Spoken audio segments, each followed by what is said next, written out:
ವೀಕ್ಷಕರೇ, ಅದು 2007ರ ಜುಲೈ 11ನೇ ತಾರೀಕು. ಆವತ್ತಿನ ದಿವಸ ಮಧ್ಯಾಹ್ನ ಸುಮಾರು 3:30 ಗಂಟೆಗೆ ಎಂದಿನಂತೆ ಒಂದು ಟ್ರೈನ್ ಬಾಂಗ್ಲಾದೇಶದ ಮೊಯ್ಮನ್ ಸಿಂಗ್ ಟೌನ್ ಇಂದ ಬರೋದ್ರಲ್ಲಿತ್ತು.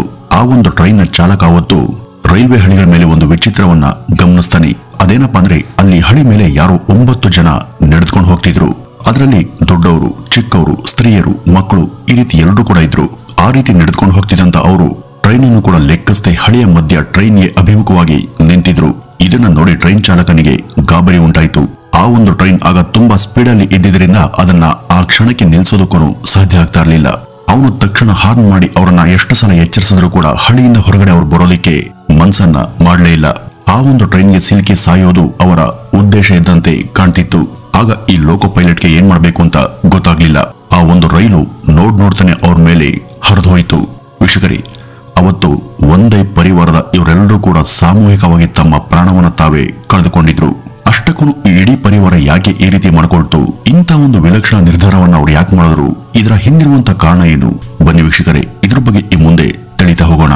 ವೀಕ್ಷಕರೇ, ಈ ಒಂದು ಘಟನೆ ಇಡೀ ಬಾಂಗ್ಲಾದೇಶದಾದ್ಯಂತ ಒಂದು ಸಂಚಲನವನ್ನೇ ಸೃಷ್ಟಿ ಮಾಡಿತ್ತು. ಅಷ್ಟಕ್ಕೂ ಆಗಿದ್ದಾದ್ರೂ ಏನು ಅಂತ ನೋಡೋದಾದ್ರೆ, ಈ ಅದಾಮ್ ಫ್ಯಾಮಿಲಿಯ ಮುಖ್ಯ ವ್ಯಕ್ತಿ ಅನ್ವರ್ ಎಂಬಾತ ಅತ್ಯಂತ ವಿಲಕ್ಷಣ ಹಾಗೂ ನಿಗೂಢ ವ್ಯಕ್ತಿಯಾಗಿದ್ದ. ಅಷ್ಟಕ್ಕೂ ಈತ ಯಾವಾಗ ಎಲ್ಲಿ ಜನಿಸ್ತಂತ ಯಾರಿಗೂ ಸರಿಯಾಗಿ ಗೊತ್ತಿಲ್ಲ. ಈ ಅನ್ವರ್ ಅನ್ನೋದು ಅವನ ನಿಜವಾದ ಹೆಸರು ಕೂಡ ಆಗಿರ್ಲಿಲ್ಲ. ಇವನು ಪಾಕಿಸ್ತಾನದ ಮಿಲಿಟರಿಯಲ್ಲಿ ಕೆಲಸ ಮಾಡ್ತಿದ್ದವನು. 1971ರಲ್ಲಿ ಬಾಂಗ್ಲಾ ಲಿಬರೇಷನ್ ನಡೆದಂತ ಹೊತ್ತಿಗೆ ಇವನು ಆ ಸೇವೆಯಿಂದ ಅದಾಗಲೇ ನಿವೃತ್ತನಾಗಿದ್ದ. ಬಹಳ ಬುದ್ಧಿವಂತನಾಗಿದ್ದಂತ ಈ ಅನ್ವರ್ಗೆ ಬಾಂಗ್ಲಾ ಭಾಷೆ ಜೊತೆ ಇತರ 3 ಭಾಷೆಗಳು ಬರ್ತಿದ್ವು. ಅರಬಿಕ್, ಉರ್ದು ಹಾಗೂ ಪರ್ಷಿಯನ್ ಭಾಷೆಗಳಲ್ಲಿ ಪಳಗಿದಂತ ಅವನು ಇಸ್ಲಾಂ ಮತದ ಹಲವಾರು ಧಾರ್ಮಿಕ ಹಾಗೂ ದೈವಿಕ ಸಂಗತಿಗಳ ಬಗ್ಗೆ ತಿಳ್ಕೊಂಡಿದ್ದ. ಈ ಅನ್ವರ್ ಭವಿಷ್ಯವನ್ನ ಹೇಳ್ತಿದ್ದ. ಅವನಲ್ಲಿದ್ದಂತ ಅಪಾರ ಜ್ಞಾನದಿಂದಾಗಿ ಸುತ್ತ ಇದ್ದಂತ ಜನರೆಲ್ಲ ಅವನನ್ನ ದೈವಿಕ ವ್ಯಕ್ತಿ ಅಂತ ಗೌರವಿಸ್ತಿದ್ರು. ಅವರೆಲ್ಲ ಅವರವರ ಜೀವನದ ಕಷ್ಟಗಳನ್ನ ಹಾಗೂ ಸಮಸ್ಯೆಗಳನ್ನ ಅವನ ಬಳಿ ಹೊತ್ತು ತಂದು ಪರಿಹಾರವನ್ನ ಕೇಳ್ತಿದ್ರು. ಇನ್ನು ಇವನು ಅವರ ಮನಸ್ಸಿಗೆ ಸಮಾಧಾನ ಆಗುವಂತೆ ಇಸ್ಲಾಂ ಹಾಗೂ ಕುರಾನ್ ಸಾಲುಗಳನ್ನ ಅವರಿಗೆ ಬೋಧಿಸ್ತಾ ಇದ್ದ. ಈ ಅನ್ವರ್ ಇದೆಲ್ಲದರಿಂದ ತುಂಬಾ ಹಣವನ್ನ ಮಾಡಿರ್ಬೇಕು ಅಂತ ನಿಮ್ಗೆ ಅನಿಸಬಹುದು, ಆದ್ರೆ ಅದು ನಿಜ ಅಲ್ಲ.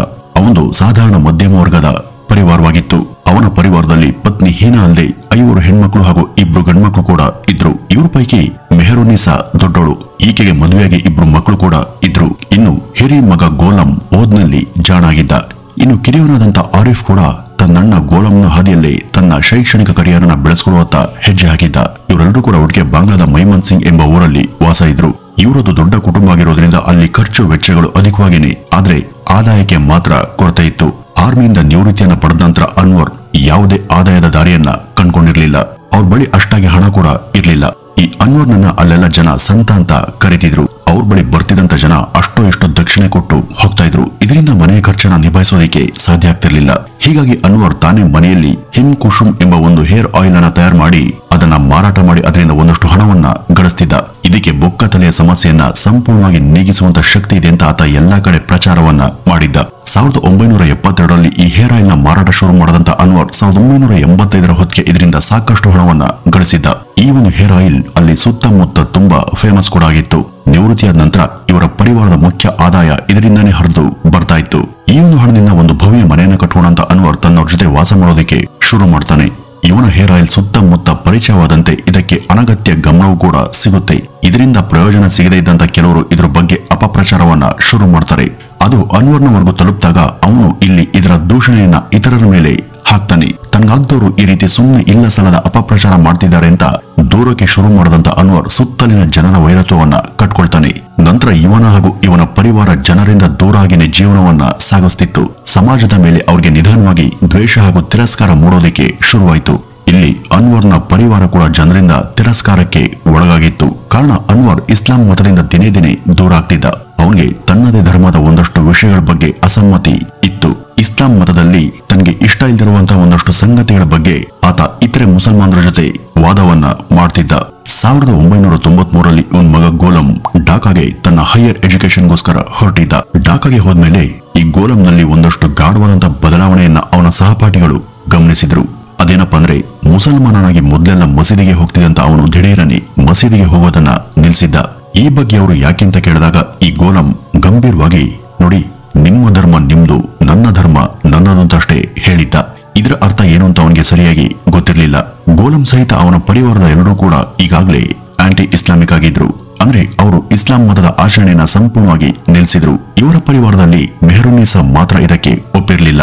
ಈಕೆಗೆ ಇಬ್ರು ಮಕ್ಕಳಿದ್ರು ಹಾಗೂ ಅವಳು ತನ್ನ ಪರಿವಾರದ ಈ ಒಂದು ಹುಚ್ಚಾಟವನ್ನ ಯಾವತ್ತೂ ಕೂಡ ಸಮರ್ಥಿಸಿಕೊಳ್ಳಿಲ್ಲ. ನಂತರ ಆಕೆ ಅವ್ರ ಜೊತೆ ಇರೋದಕ್ಕೆ ಆಗದೆ ತನ್ನವರನ್ನ ಬಿಟ್ಟು ಬ್ರಾಹ್ಮಣ್ ಬಾರಿಯಾ ಎಂಬ ಊರಿಗೆ ಶಿಫ್ಟ್ ಆಗ್ತಾಳೆ. 1995ರ ಹೊತ್ತಿಗೆ ಇವರು ಇಸ್ಲಾಂ ಮತವನ್ನ ಸಂಪೂರ್ಣವಾಗಿ ತ್ಯಜಿಸಿದ್ರು. ಅದನ್ನ ತ್ಯಜಿಸಿ ತಮ್ಮದೇ ಆದಂತಹ ಹೊಸ ಆದಾಮ್ ಧರ್ಮವನ್ನ ಅವರು ಅನುಸರಿಸೋಕೆ ಶುರು ಮಾಡ್ತಾರೆ. ಆ ಹೊಸ ಧರ್ಮದ ಪ್ರಕಾರ ಅಲ್ಲಾಹರನ್ನ ಪ್ರಾರ್ಥಿಸೋದು ಹಾಗೂ ಅವನನ್ನ ಪೂಜೆ ಮಾಡೋದು ಸಂಪೂರ್ಣ ವ್ಯರ್ಥ. ಇವ್ರ ಪ್ರಕಾರ ಅಲ್ಲಾಹ್ ಹಾಗೂ ಪ್ರವಾದಿ ಮುಹಮ್ಮದ್ ಈ ಇಬ್ರು ಕೂಡ ಸುಳ್ಳು. ಅವರ ಬೋಧನೆಗಳಿಗೆ ಅರ್ಥ ಇಲ್ಲ ಹಾಗೂ ಈ ಇಡೀ ಸಮಸ್ತ ಸೃಷ್ಟಿಯ ಸೃಷ್ಟಿಕರ್ತ ಆದಾಮ್, ಅವನೇ ಇಡೀ ಬ್ರಹ್ಮಾಂಡವನ್ನ ನಿಯಂತ್ರಿಸ್ತಾ ಇದ್ದಾನೆ ಅನ್ನೋದು ಅವರ ವಾದ. ಈ ಅನ್ವರ್ನ ಪ್ರಕಾರ ಅವನ ಹಳೆಯ ಜನ್ಮ ಪಾಕಿಸ್ತಾನದಲ್ಲಿ ಆಗಿತ್ತು. ಅಲ್ಲಿಯ ಜನ ಅವನನ್ನ ಪೀಸ್ ಮಾಡಿ ಕೊಂದಾಕಿದ್ರು. ಏಕೆಂದ್ರೆ ಈ ಅನ್ವರ್ ಆಗ ತಾನೇ ಅಲ್ಲ ಅಂತ ಹೇಳ್ಕೊಂಡಿದ್ದ. ಹಾಗಾಗಿ ಈ ಒಂದು ಕೆಲಸವನ್ನ ಮಾಡಿದ್ರಂತೆ. ಆದ್ರಿಂದ ತಾನು ಅಲ್ಲಾಹನ ದ್ವೇಷ ಅಂತ ಹೇಳ್ತಿದ್ದಂತ ಅನ್ವರ್ ಹಿಂದೂ ಧರ್ಮ, ಕ್ರೈಸ್ತ ಧರ್ಮ ಹಾಗೂ ಬೌದ್ಧ ಧರ್ಮ ಇವೆಲ್ಲವೂ ಕೂಡ ಮೊಹಮ್ಮದ್ರಿಂದನೇ ನಿಯಂತ್ರಣಕ್ಕೆ ಒಳಪಟ್ಟಿದೆ ಅಂತ ಆಯ್ತ ವಾದಿಸ್ತಿದ್ದ. ಇನ್ನು ಇವರ ಪರಿವಾರ ಕೂಡ ಇದು 100ಕ್ಕೆ 100ರಷ್ಟು ನಿಜ ಅಂತನೂ ಕೂಡ ನಂಬಿತ್ತು. ಇದನ್ನ ಅನುಸರಣೆಗೆ ತರೋದಕ್ಕೆ ಅವರು ದಿನೇ ಒಮ್ಮನಸ್ಸಿನಿಂದ ಪ್ರಯತ್ನ ಪಡ್ತಾನೆ ಇದ್ರು. ಇವರ ಈ ಇಸ್ಲಾಂ ವಿರೋಧಿ ನಡೆನುಡಿಗಳಿಂದ ಸುತ್ತ ಇದ್ದಂತ ಜನ ಇವರನ್ನ ದ್ವೇಷವನ್ನ ಮಾಡ್ತಿದ್ರು. ಇವರು ಯಾವಾಗ ಬದಲಾಗೋದಿಲ್ಲ ಅಂತ ಜನಕ್ಕೆ ಗೊತ್ತಾಯ್ತು, ಆಗ ಜನ ಇವರನ್ನ ನೆಗ್ಲೆಕ್ಟ್ ಮಾಡೋದಕ್ಕೆ ಶುರು ಮಾಡ್ತಾರೆ.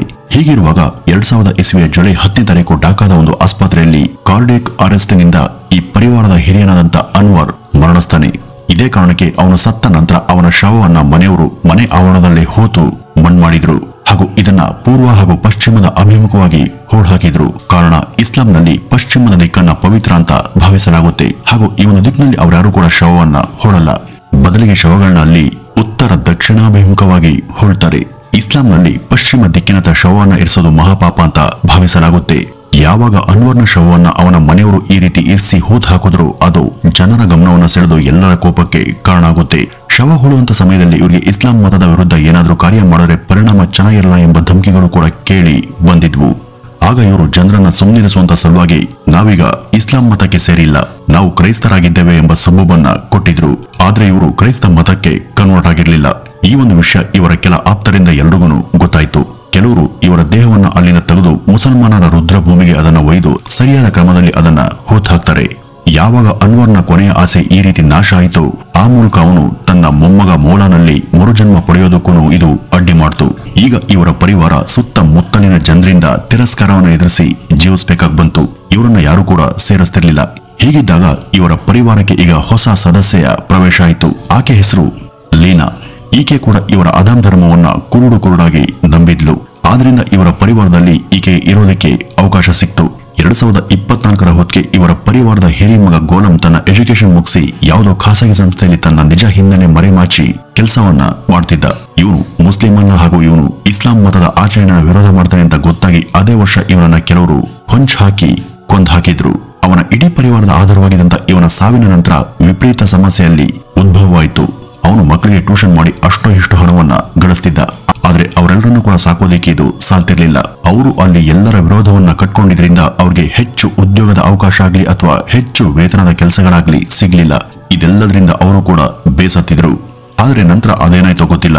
2007ರಲ್ಲಿ ಅಂದ್ರೆ ಅನ್ವರ್ ಸತ್ತಂತ 7 ವರ್ಷಗಳ ನಂತರ ಅವತ್ತು ಜುಲೈ 11ನೇ ತಾರೀಕು ಈ ಪರಿವಾರದ 9 ಜನ ಅಲ್ಲಿದ್ದಂತ ರೈಲ್ವೆ ಹಳಿಗಳ ಮೇಲೆ ನಡೆದುಕೊಂಡು ಹೋಗ್ತಿದ್ರು.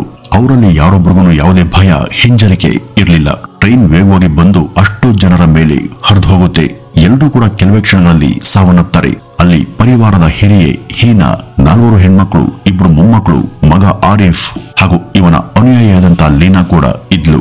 ಇವರೆಲ್ಲರೂ ಕೂಡ ಒಂದೇ ದಿನ ಇಹಲೋಕದ ಯಾತ್ರೆಯನ್ನ ಮುಗಿಸಿದ್ರು.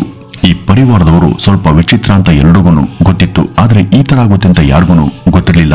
ಈ ಒಂದು ಘಟನೆ ಆದ್ಮೇಲೆ ಎಲ್ಲರಲ್ಲೂ ಕೂಡ ಮೂಡದಂತ ಪ್ರಶ್ನೆ ಏನು ಅಂದ್ರೆ ಅವರೆಲ್ಲ ಈ ರೀತಿ ಯಾಕೆ ಮಾಡ್ಕೊಂಡ್ರು ಅಂತ. ಇವ್ರ ಮನೆಗೆ ಹೋಗಿ ನೋಡಿದಾಗ ಅಲ್ಲೂ ಕೂಡ ಒಂದಷ್ಟು ವಿಚಿತ್ರ ಸಂಗತಿಗಳು ಪತ್ತೆ ಆದ್ವು.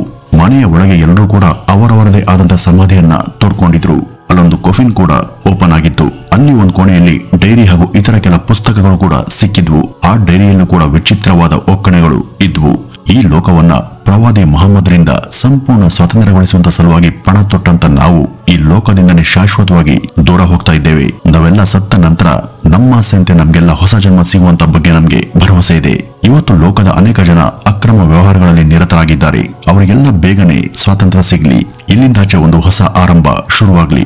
ಅದು ಬಂದ ನಂತರ ಎಲ್ಲವೂ ಸರಿ ಹೋಗುತ್ತೆ ಅಂತ ಅದರಲ್ಲಿ ಬರೆಯಲಾಗಿತ್ತು. ಇದಲ್ಲದೆ ಅಲ್ಲಿ ಇನ್ನೂ ಒಂದಷ್ಟು ವಿಷಯಗಳಿದ್ವು. ಇವರು ಇದೆಲ್ಲ ಯಾಕೆ ಬರೆದ್ರು, ಇದೆಲ್ಲದರ ಅರ್ಥ ಏನು, ಇದನ್ನ ಇವರ ತಲೆಗೆ ಇಷ್ಟು ಗಾಢವಾಗಿ ತುಂಬಿದವರು ಯಾರು? ಆ ಮನೆಯಲ್ಲಿ ಒಂದ್ ಕಡೆ ಅನ್ವರ್ ಡೈರಿ ಕೂಡ ಸಿಕ್ಕಿತ್ತು. ಅದರಲ್ಲಿ ಇದ್ದಂತ ಕೆಲ ವಿವರಗಳು ಕೂಡ ಇನ್ನೂ ಸೋಜಿಗವನ್ನ ಉಂಟು ಮಾಡುವಂತಿದ್ವು. ನಾನು ಹೋದ ನಂತರ ನನ್ನ ಹಿರಿಮಗ ಗೋಲಂನನ್ನ ನಾನು ಮೊದಲು ಕರ್ಸ್ಕೊಳ್ತೀನಿ. ಆ ಬಳಿಕ ಪರಿವಾರದ ಎಲ್ಲರೂ ಕೂಡ ನನ್ನ ಬಳಿ ಬರಲಿದ್ದಾರೆ ಅಂತ ಅವನು ತಾನು ಸಾಯುವಂತ ಮುನ್ನವೇ ಅದರಲ್ಲಿ ಬರೆದಿಟ್ಟಿದ್ದ. ಅನ್ವರ್ ತಾನು ಸತ್ತ 4 ವರ್ಷಗಳ ನಂತರ ಗೋಲಂನ ಹತ್ಯೆ ನಡೆಯುತ್ತೆ. ಈ ಒಂದು ವಿಷಯ ಅನ್ವರ್ಗೆ ಮೊದಲೇ ಹೇಗೆ ಗೊತ್ತಿತ್ತು ಅಂತ ಗೊತ್ತಿಲ್ಲ. ಹಾಗೂ ಪರಿವಾರದ ಎಲ್ಲರೂ ಕೂಡ ಸಾಯುವಂತ ಬಗ್ಗೆ ಆತ ಮೊದಲೇ ಹೇಗೆ ಪ್ರೆಡಿಕ್ಟ್ ಮಾಡಿದ್ದ ಅಂತ ಯಾರಿಗೂ ಅರ್ಥ ಆಗ್ಲಿಲ್ಲ. ಇವರೆಲ್ಲ ಯಾವುದೋ ಲಾಜಿಕ್ ಇಲ್ಲದ ನಂಬಿಕೆಯಿಂದ ಪೊಸೆಸ್ ಆಗಿ ಅದರಿಂದ ಜೀವವನ್ನ ಕೊನೆಗೊಳಿಸಿಕೊಂಡಂತ ಜನ. ಇದನ್ನ ಬುದ್ಧಿವಂತಿಕೆ ಅನ್ಬೇಕು ಅಥವಾ ಮೂರ್ಖತ್ವ ಅನ್ಬೇಕು ಗೊತ್ತಿಲ್ಲ. ಇವರು ನಂಬಿದಂತ ಅದಾಮ್ ಧರ್ಮ ಇಸ್ಲಾಂ ಮತಕ್ಕೆ ಸಂಪೂರ್ಣ ತದ್ವಿರುದ್ಧ ಇತ್ತು. ಒಟ್ಟಲ್ಲಿ ಇವರು ತಮ್ಮ ಮೂಢ ನಂಬಿಕೆಗಳಿಂದನೋ ಅಥವಾ ಮತ್ಯಾವುದರ ಪ್ರಭಾವಕ್ಕೆ ಒಳಗಾಗಿನೋ ತಮ್ಮ ಇಡೀ ಪರಿವಾರದ ಪ್ರಾಣವನ್ನ ಕಳೆದುಕೊಂಡ್ರು. ವೀಕ್ಷಕರೇ, ಇದಿಷ್ಟು ಇವತ್ತಿನ ಈ ಒಂದು ವಿಡಿಯೋದ ಮಾಹಿತಿ. ಇನ್ನು ಇದ್ರ ಬಗ್ಗೆ ನಿಮ್ಮ ವಾದ ಏನು ಅಂತ ಕಮೆಂಟ್ ನ ಮೂಲಕ ತಿಳಿಸಿ ಅಂತ ಹೇಳ್ತಾ ಈ ಒಂದು ವಿಡಿಯೋವನ್ನ ಇಲ್ಲಿಗೆ ಮುಗಿಸೋಣ. ನಮಸ್ಕಾರ.